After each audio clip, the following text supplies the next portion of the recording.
February 3rd. The bloodbath is here. If you're waking up and I am the first thing that you're listening to, go and take a look at your account because it's time to call your mom. We'll go over everything. The VIX, we'll go over the tariffs, we'll go over. I've got a couple of new things. A month of love because this is February. It's Valentine's Day. I'm going to do one stock a day to put together your portfolio. And we're going to look at that. Kudos, by the way. I got 3,000 subscribers on YouTube. I have no idea why the tens of thousands of people that listen to me on a daily basis on Spotify don't subscribe to YouTube. You should be subscribed to YouTube. So go over there. I got quotes on tariffs to go over. Canada's retaliating. Mexico's retaliating. China is retaliating. Catalyst watch for the week. We've got huge earnings from Palantir. Deepseek is still in the lexicon, and we've got NVDA. So I listen to a bunch of podcasts about Deepseek, and I want to talk more about NVIDIA. Do I think it's a good one? A great newsletter today. If you're into any of the semiconductor manufacturers like ASML, all of those types of things. So we'll go over that. Magnificent Seven, maybe time to invest outside of the U.S. and Bitcoin, and then earnings, of course, and we'll go over a social request from John. But as we enter February, Seasons of Love, let's spout out why everybody, the number one complaint is the advertisements. And my guess is that people complain about Seeking Alpha, about Alpha Picks, about Trendspider. Well, I want to just post a message for you and show you in the Facebook group. Blaine says, I bought Seeking Alpha Premium a few weeks ago, bought 95 shares of CLS a few days ago. And because of Seeking Alpha, I made up $4K. Boom. Seeking Alpha is paid for the year. And those messages I get from people who subscribe to Seeking Alpha, from people who subscribe to Alpha Picks, okay, the bundle right here, you can make that back very, very easily by just doing a little research. Again, whether it's premium, whether it's buying an Alpha Pick, that money is not that hard to get back. And then Trendspider, these are the great things about these tools. And if you don't write them all, if you don't make the money back, it's a write-off. It's a professional tool. So you get to write it off on your tax. Again, that's not tax advice, but just to understand, you don't need to get these paid tools. You could do things with your account. These just level you up. And for days like today, they might have gotten you out. Again, we can look at the 4-hour algorithm in VOO, it still has you in. It had you in at 544. Where are you trading right now? 545. If you wanted to sell today, you would be up in the 4-hour algorithm. Simple as that. It's very, very simple. So, Blaine, kudos to you. This is what people don't realize is that you can make these back very, very easily. Oh, by the way, just so you know, Bitcoin is back under 100,000. Welcome back, Diamond Hams. How is the moon? And not only what a time to be alive. Ryan Cohen moves 36.8 million shares of GameStop, sparking interest. So interesting. Again, what a time to be alive. We're going to do a month of love right now. Okay. A month of love where every day I will give you one stock. Okay, 10 stocks total. From now until Valentine's Day, I got 10 shows. I am going to give you one stock that I have in my own personal portfolio that I would continue to add to. So it's one stock that I'm going to do that. I've got 10 stocks in here. You can guess a few of them, but it's going to be ETFs included. And the one today, the first one's going to be VOO. Why VOO? It gets you exposure to the S&P 500, okay? The S&P 500, it's the best 500 companies. Over the history of the S&P 500, it has been the most reliable. Even Warren Buffett says it. If you don't want to pick stocks, just do the S&P 500 and have at it. You will retire a millionaire historically if you just invested with on a time frame. With the VOO. If you start at 20, it's better. If you start at 30, it's fine. If you start at 40, you're still perfectly fine. But again, remember, I have a video that I'm going to post to the paid newsletters as well, where Charlie, what's his name? Charlie Buffett's like right-hand man, Charlie. I always call him Charlie, so I forget his last name. But it basically talks about earning your first $100,000. If you don't have $100,000 in your account, earning the first $100,000 most likely won't come from the market. It's going to come from actual work. So when I wrote, a month ago, I wrote the if I had to start over, what would I do? The number one thing that I would do is find a job. Charlie Munger, thank you, Chris. But the number one thing I would do is find a job, because the first $100,000 that you're going to have in your account more than likely is not going to be from the market completely. It's going to be from adding capital into your accounts and making sure that you're compounding. Once you have $100,000, it starts to multiply pretty damn quickly. Okay? Last year, the S&P was up to 26%. Okay? If you had $100,000 in your account, gets you $26,000 just in VOO. Okay? Just think about that. This ETF needs to be in everybody's portfolio. Okay? And we're going to start looking at VOO, because the 4-hour algorithm makes you 37% over the last 24 months. Okay? Buying and holding makes you 51%. Even though you win 63% of the time when you enter, you still, trading it, only end up in a 4-hour algorithm that I believe is pretty damn good at getting you out.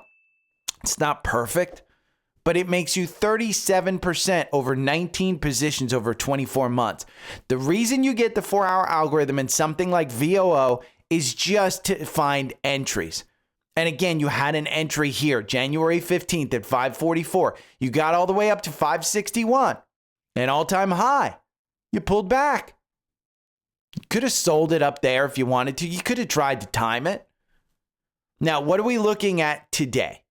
We're looking at a 1.5%. Again, it's going to hurt, but I've been saying it for a long time.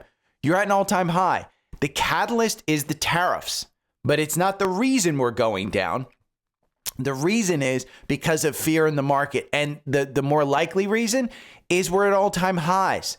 And with tariffs, you're talking about inflation. Okay, so we're going to look at VOO. I'm going to talk about tariffs afterwards, but many analysts expect a correction. And if inflation comes back into this and the Fed has to actually raise rates again because inflation comes back into the market, remember Trump was talking about, we're going to get inflation down. Well, now he's talking about pain for the American people. So it's managing by chaos. He said he was going to do this. He now believes that Doge has cut enough money out of the thing that he has the ability to do this and go through some pain. And he's saying it's for the long-term good. Remains to be seen. I'm not a huge fan of this. But the reality is, if you were trading just with the charts and you were trading on technicals, you probably would be out today. And you'd be out with a nice little gain. 544, it's trading at 544.96. It's continuing to go down. You will see at 9:30 when the market opens up. I'm recording this at 8:30. You will see we will continue to go down. There will not be a chance of a green day unless for some reason the tariffs come off the table, and they won't come off the table today. This is fear of being at an all-time high. So many experts think we could go down 10%. So what I did was I said, okay, if we're going to close, this is a weekly candle. I went to the weekly and I said, okay, if we're going to go down 10%, where would we get to? And so we closed on Friday at 553. Okay. 10% down puts us at around, let's see, that is 489.98. Notice anything kind of, hey, where is it? Well, here's week May 13th, the week of May 20th. The week of May 27th, and then finally the week of June 3rd. Okay, what happened June 3rd? Well, WWDC was right around the corner and Apple started moving. Okay, that started moving the market. So now you pull this one back. Those were all resistance weeks. Okay, then it turned into support here. July 29th, the low, 485. So it's right around that 490 mark. Then you have the August 5th Japan on wine trade that it was called, the low was 468. Okay. The high, 491, right around there. Resistance, it seems to be this is where the market wants to go. So let's take a look at a daily, because these lines come through on a daily here on Trendspider. Boy, look at that. May. Look at the dailies on this May, not only weekly. Then you get this August 5th, and then you get it pulling back up the next few days through that week. So if I were to have to take a guess, and again, that's the daily. If you look at the weekly, the MACD is still super high. The RSI at 60, we're coming off of 63. Back here in December, you're at 68. It wants to come under 50 on the weekly, and we could see a gradual reversion back to this line. Now, this isn't an expert opinion. I am no soothsayer. I am not Nostradamus. I'm just looking at this chart, and these are my opinions, okay? Anybody that gives you a chart analysis, it's an opinion. It's not a fact, because nobody knows where the market's going to go. Trump could come out tomorrow and say, you know what? We're not going to put these tariffs on. It was just a negotiation tactic. That would be good. Now, I've been saying before, there's two things you want to look at. The 10-year bond and the VIX. The VIX wants to be at 20. It was at 20 earlier this morning. We just look at the 1 day on this one. You can see it spiked up here to 20.4. Okay, it's on its way down. It will do some damage. It wants to live at 20. Okay, we can look at the 5-day. It wants to live at 20. I had said this wants to be at 20 before it goes to 10. And that was when it was at 15. So understand, I am not an expert in any field whatsoever. I'm just looking at historical patterns and understanding everything that's coming in. I have not personally made any huge moves in my own portfolio based on anything that we've been taught, that I've been talking about. There have been no huge moves, but if we get a 10% pullback, you better damn well believe I'm buying on the entire way down. Is there a potential of a 20% pullback? Absolutely. Okay, just some of the quotes from Seeking Alpha that I'll put in the newsletter today. We see immediate recessionary consequences for some of the economies involved and broad-based negative read across the world economy, according to Deutsche Bank. Okay, this is all related to tariffs. The budget lab at Yale University estimates Trump's tariffs would cost the average American household $1,000 to $1,200 in annual purchasing power. Greg Dako, chief economist of the tax and consulting firm Ernst & Young. Remember Ernst & Young? Those are the guys that audit all these companies. They calculate the tariffs would increase inflation, which was running at 2.9. And Jerome Powell said, in order not to raise, we got to see inflation continue to come down. They're going to raise inflation by 0.4 percentage points this year. Dako also projects the U.S. economy, which grew 2.8% last year, would fall by 1.5% this year and a 2.1% in 2026 as higher import costs dampen consumer spending and business investment. These are all getting you ready for the gradual fall. American farmers, which Trump last time promised to help, are likely to get caught in Trump's tariff tussle with Canada, China, and Mexico. President supporters in rural America make a tempting target for retaliatory tariffs.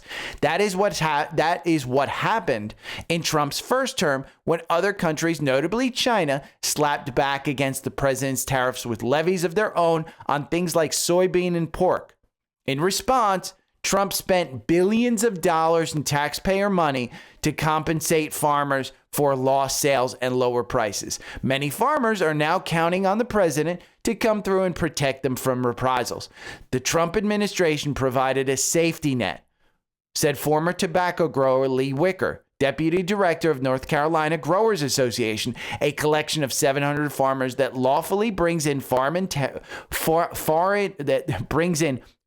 temporary laborers to work the fields through a federal research visa program. They trust them, and they trust them that they're going to take care of them. Here's the thing. Trump is going to do what Trump is going to do, and it's going to stay. We are now in a tariff war.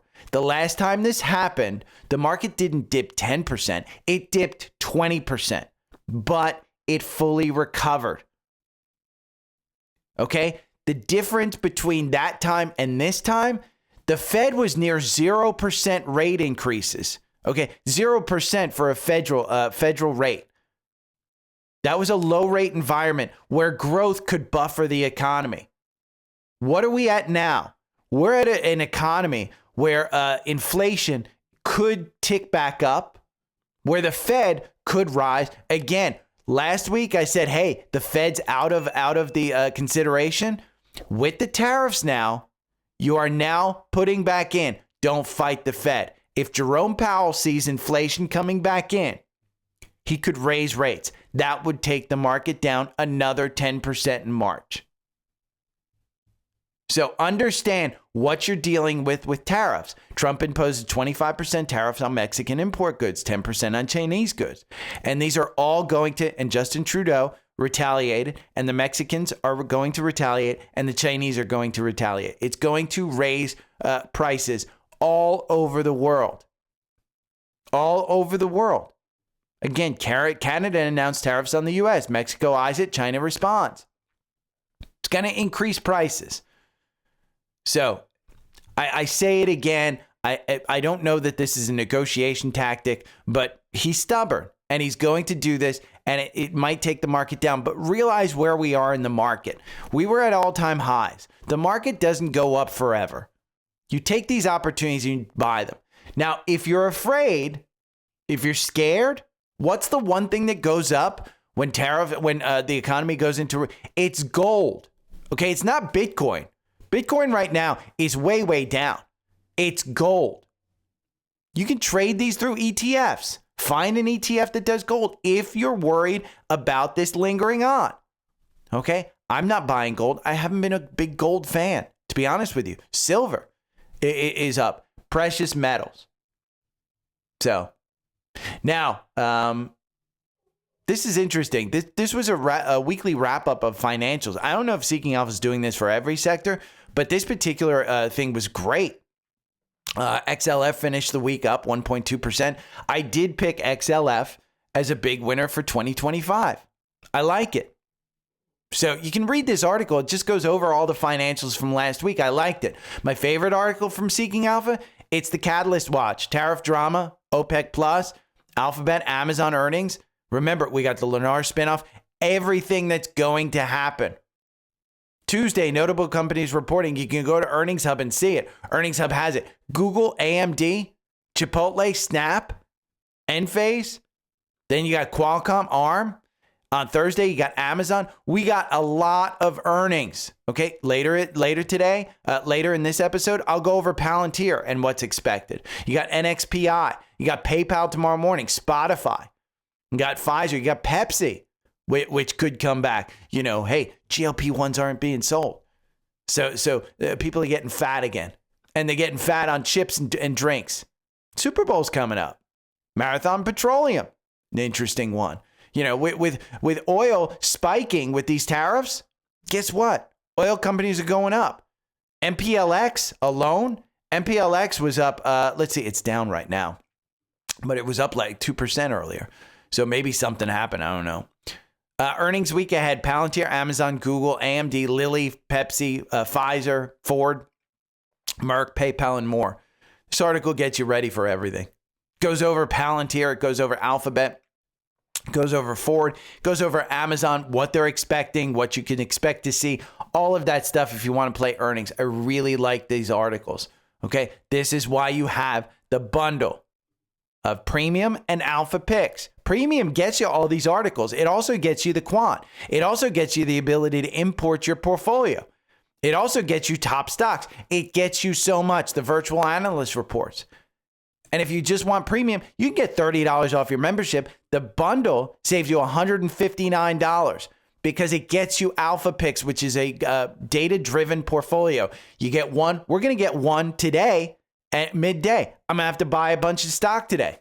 And you know what? Hopefully it's a stock that's down. They've picked it over the weekend. They know which stock it is. And you're going to see it pump because when everybody starts buying an alpha pit, it's going to pump. So find yourself a good entry. How do you find a good entry? Well, you use Trendspider.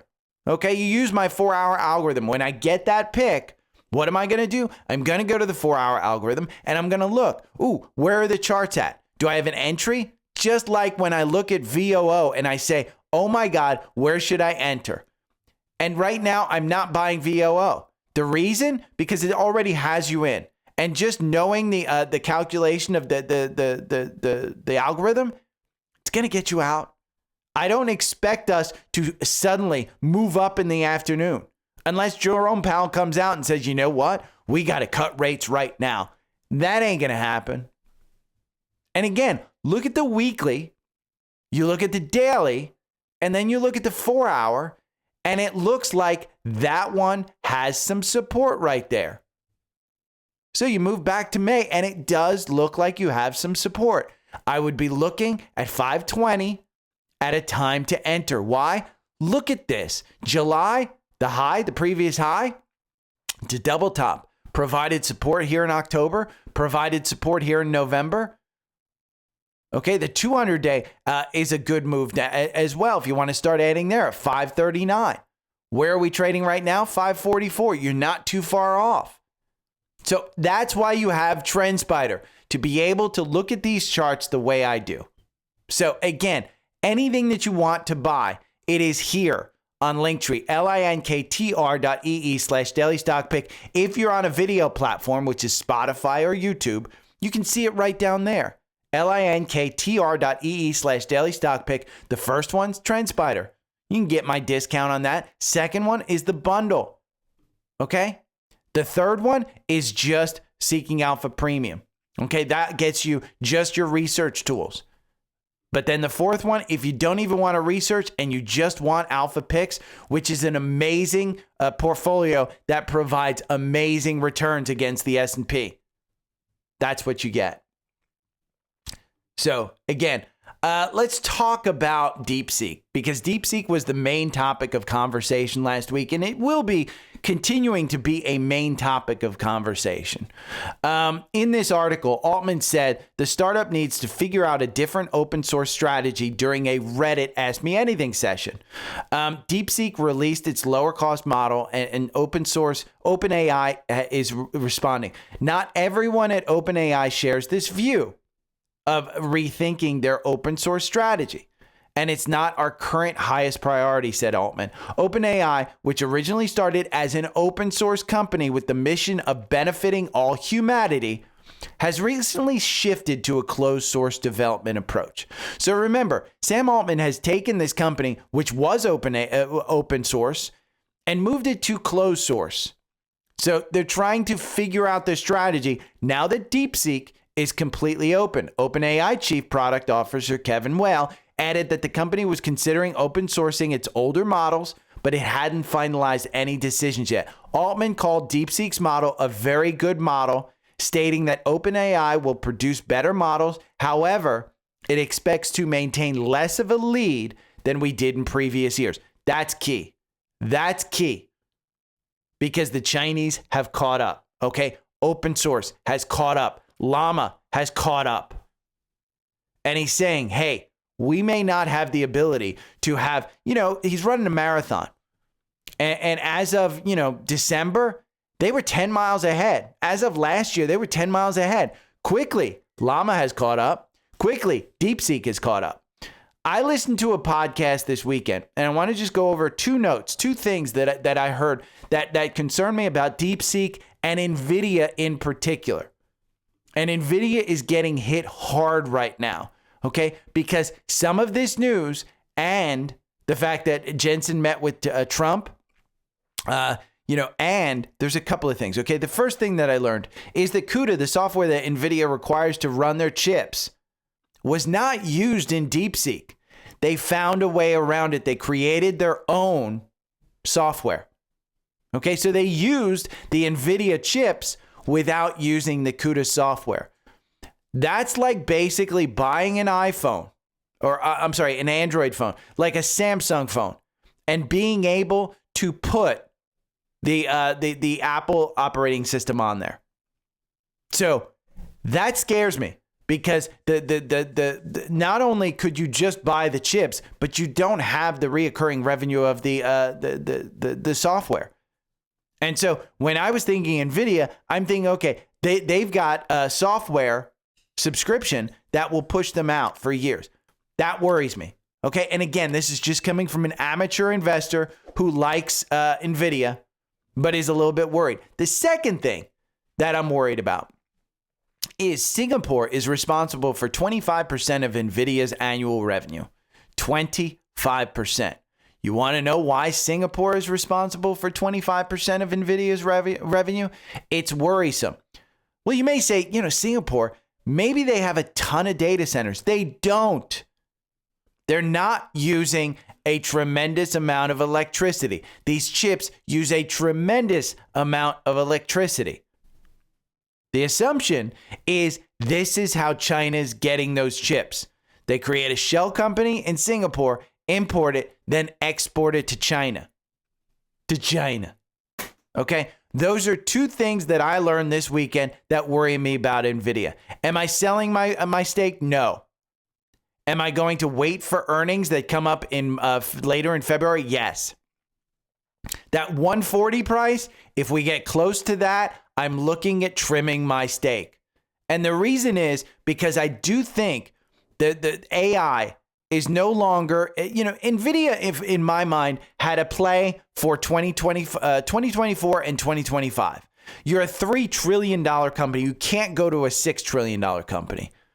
But you can go to a $4 trillion company if you continue to produce the chips, and they're sold out this year.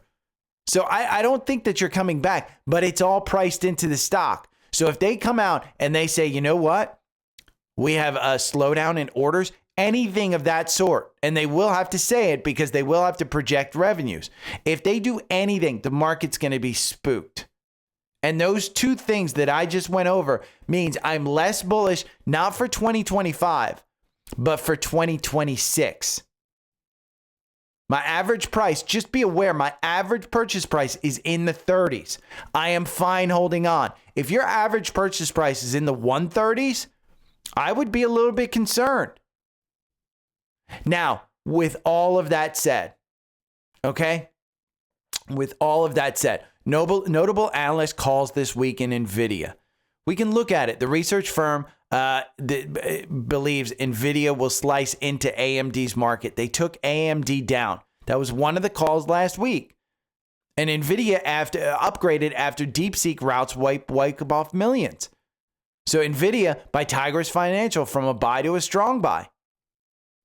Okay, so the brokerage argued that NVIDIA continues to be a core holding in the powerful AI investing theme. The brokerage increased its 12-month price target to $220. Okay, that's huge. That's huge. So understand, I am making this hypothesis for me, but my average purchase price is 30. And if you want to just see the biggest bull on NVIDIA, it's freaking Zuckerberg. He is much smarter than anybody listening to this podcast. Okay, I will say that. The man is a founder. He's built the Facebook business, the Meta business. Okay, he is still running that business. He understands this. He's a coder at heart. Who do you think developed all of that llama stuff? It's him with his team. He is still coding on a daily basis. Okay, I still like NVIDIA. I am just trimming my exposure because going out to 2026 does worry me. The second these hyperscalers start pulling back, that's when NVIDIA will go back to a $3 trillion company. I do think that it gets to 3.5, almost 4 trillion, but I think it's going to pull back. And that's my fear because of those two things, software and China being limited on this and the U.S. continuing to want to pull it back. Now, the other thing that I heard about this weekend was the reason Deepseek came out is because the U.S. was restricting. When you take, in founder models, founder companies, when you give them $200 million, they're going to overspend.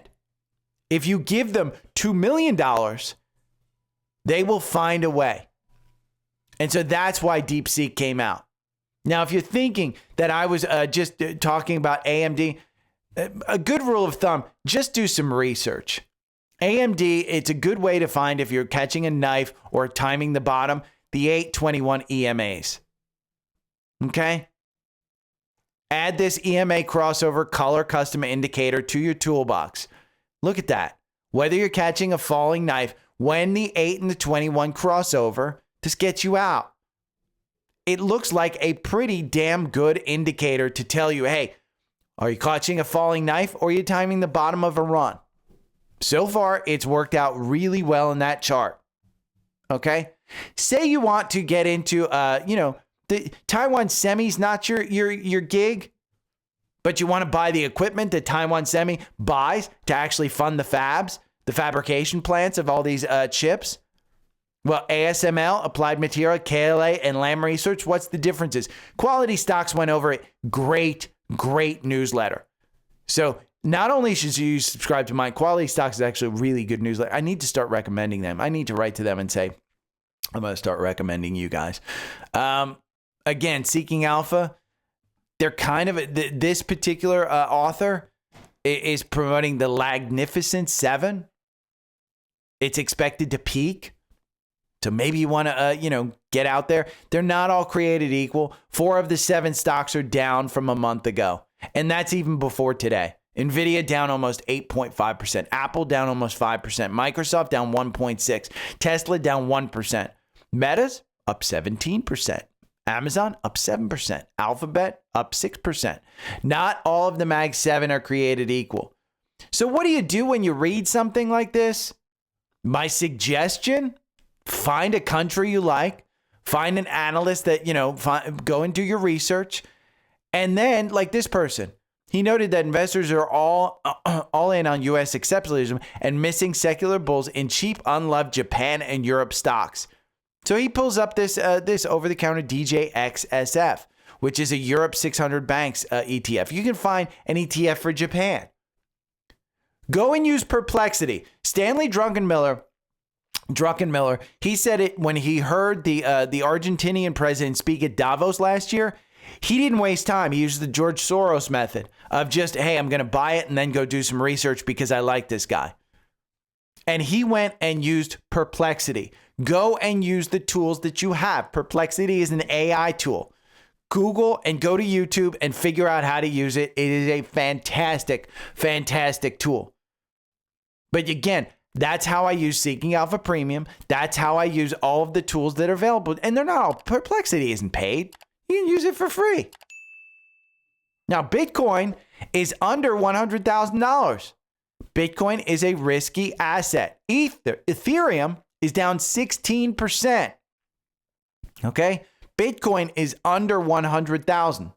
I am still convinced that Bitcoin gets over $150,000 this year.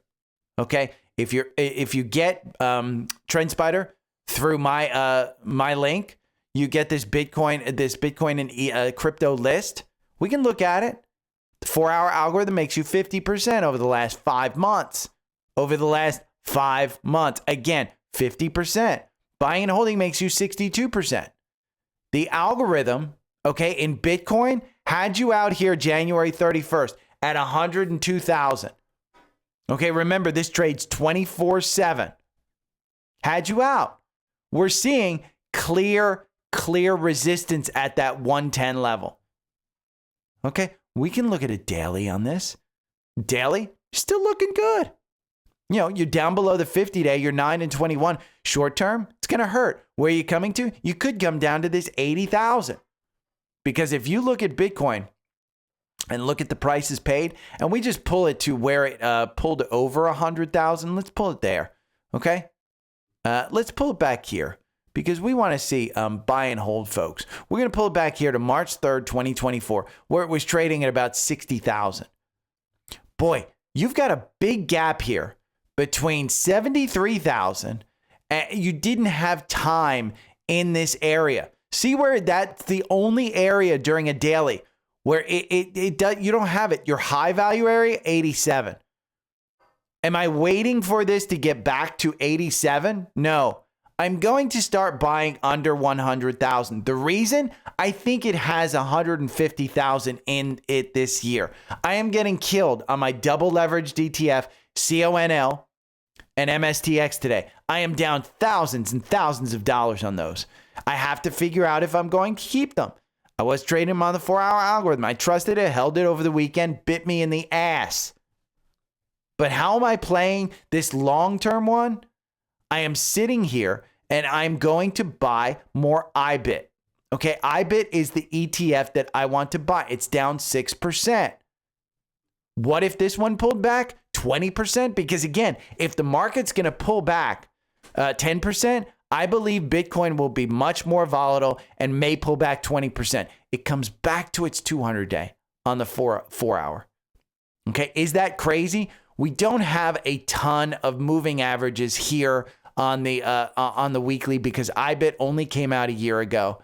The 50-day is right down there. But if you come back 20% from where it closed last week, there's a gap right there between 44 and 46. That's where I'll absolutely load up. So for me, these are buying opportunities.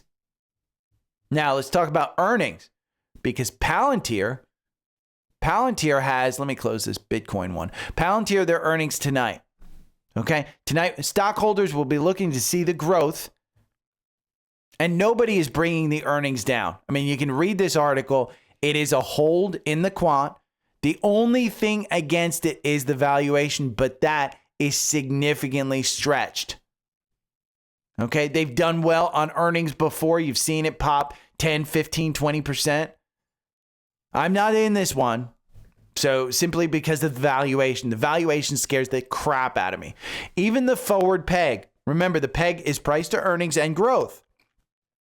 And I think it's Peter Lynch and Warren Buffett that like to buy it under 2 or even under 1. This is at 7.71. The sector is at 1.82. This is a software company. Okay. They have to show the growth.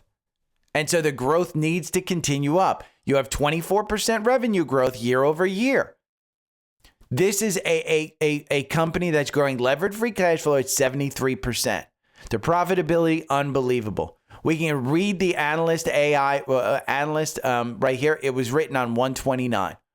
Okay, the competitors, IBM, which just showed a great quarter. They popped 10%. Snowflake and Salesforce. Salesforce also great earnings, popped on them. Is rated to hold while the company demonstrates impressive growth and profitability. It faces challenges with its valuation. At some point, valuation matters.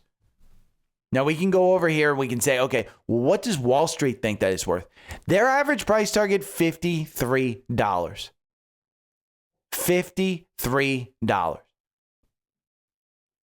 That to me is a bit too much. And you can go over to FinViz. And remember, I used FinViz for years as a free tool. I didn't pay for Seeking Alpha.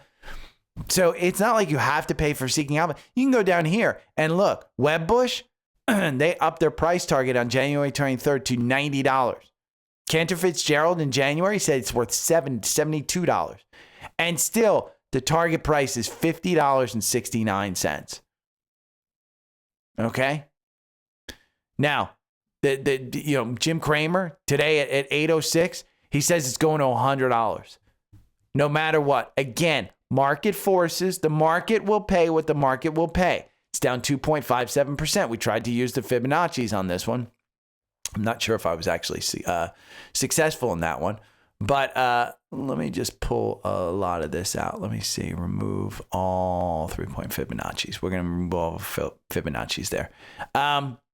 And you can see 4-hour algorithm has you in at 70. You're at 82. Was it scary to get in here at 70? Absolutely. Was it scary to get in here at 50 on November? Absolutely. 49% run right there. Okay. 70, you got a nice little run going. Today, you're down 2% at $80. Is it stretched? Absolutely, it's stretched. Look at this weekly chart. Okay, your 200-day is at 21. Your 50-day is at 39. Your 21-day is at 62. Meteoric rise to all-time highs. And you're sitting up there, and 85 is a clear clear resistance level. But I agree with Jim Cramer. Okay, I do agree with Jim Cramer. That 84 right there, see it? See how it's sitting up there and providing some resistance? I think once you get over this, 100 is within the take. So, again, those are the earnings that I'm watching. We have a lot more earnings this week. You've got Google tomorrow after the bell. You got PayPal. You got Spotify before the bell. Pfizer, Ferrari, Pepsi, Merck, Estee Lauder. You got a lot. Marathon Petroleum. And then after the bell tomorrow, you got Google, AMD. You got Chipotle with their new CEO. You got Snap. You got Enphase. You got EA Sports, which pre-announced some stuff. Simon Property Group, which is in the core portfolio. You got Uber. Disney on Wednesday before the bell, Novo Nordisk. You can tell what Eli Lilly may be doing with Novo Nordisk. That's going to move in tandem probably. So a lot more earnings. Now, from Spotify, John, is the time for me to play SMCI. Also, thoughts on TLN. I put some into CEG, INTA, and Credo. Happy with the thumbs up. Let's go Big Blue. So SMC, I'm going to take your SMCI because the other one, TLN, that's one that I've mentioned before. It's kind of a YOLO one. What do I think of it? I like it. It's power. I mean, I've chosen that one as one of my picks for the year. Now, SMCI. We're going to take a look at SMCI. Here's what you have to know about SMCI. Their earnings are coming up. Let's see, February 14th. It's Valentine's Day. Are they going to be shown love? I don't know. They don't have an auditor. So is now a time to get into SMCI? Personally, no. I want to have an auditor. Okay? I want them to have an auditor. You can see on this weekly how I bought. I sold. Bunch up here. I bought more. Lost on that one. I'm out completely. I'm out completely because they don't have an auditor. So for me, John, if you want to get in, that's a you thing. For me, I'm not interested. I want to know that they have an auditor. I want to know that somebody's looking over the financials. That's it. So, and the other ones you mentioned, I think you do. TLN. TLN's a power company. And so, it's a strong buy in the quant. You can see the 4-hour algorithm doesn't really work on this. You got a gap up here to 242.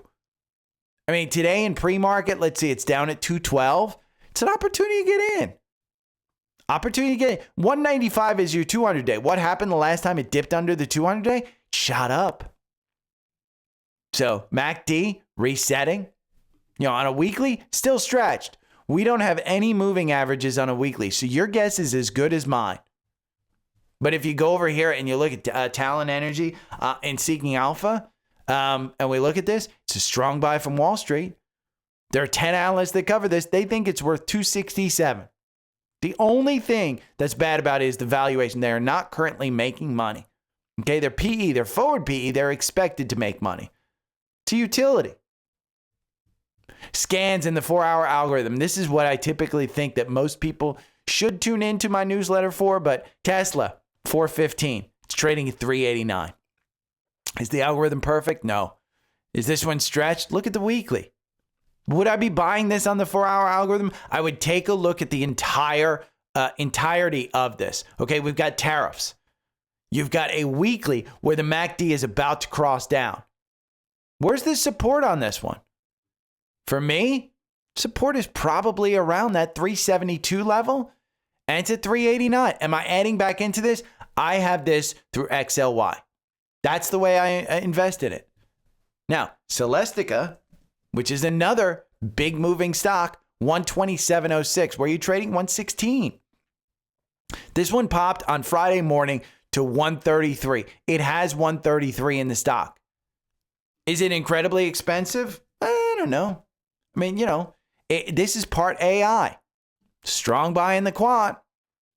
Profit valuation B. They're making money. Their PE's high, but their PEG ratio is low. That means growth. CLS, I think you buy the dip. Are you gonna make money in a week on this one? Maybe not. You may dip all the way back down to under 100. You very well may dip back under 100. Look at that shooting star, okay? Don't you wish you would have bought here at 45 in September? You've tripled your money. Don't you wish you would have bought here at 66? Again, you've doubled your money. That was in October. Don't you wish you bought here in January at 99? Now it's telling you 127. Where are you trading at? 115.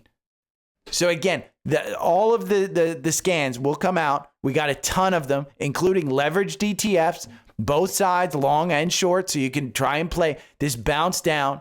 I don't expect the market to recover in a large sense today. I expect us to continue down. Again, the title of this, the market's crashing again. Call your mom. That's the title. We got our 10 days of love with the one stock per day. So make sure you tune in every day so you can hear which 10 stocks I pick out. It includes ETFs, but it's about building the portfolio that can put up with this type of pullback. And in the long term, it should provide you excellent returns. This is how I manage stuff, and that's all this podcast is. It's just how I manage my stuff. That's why I started the podcast. It's not to tell you which stock to invest in. It's not to give you financial advice. It's to tell you, hey, I did this throughout almost a 40-year investment career. Okay, almost 40 years. Started when I was 15 years old. And I was able to retire at the age of 49. And it's not through making a tremendous salary. It is simply making sure that your portfolio is set up for positive gains. So if you have any questions, hit me up. Everything's in the newsletter, so make sure you subscribe to the newsletter. Remember, Alpha Pick subscribers, we get a new Alpha Pick today. So let's hope it's a good one. Okay. Every morning I wake up to the sound of the trading bell. My heart starts to pound. Daily stock pick trading podcast in my ears, guiding me through my hopes and fears. Tune in daily, don't miss a single show. Sign up for the newsletter, let us help you grow. Taking risks, making moves, seeking success. Together we'll conquer, no room for any less. Every morning I wake up to the sound of the trading bell. My heart starts to pound. Daily stock pick trading podcast in my ears, guiding me through my hopes and fears.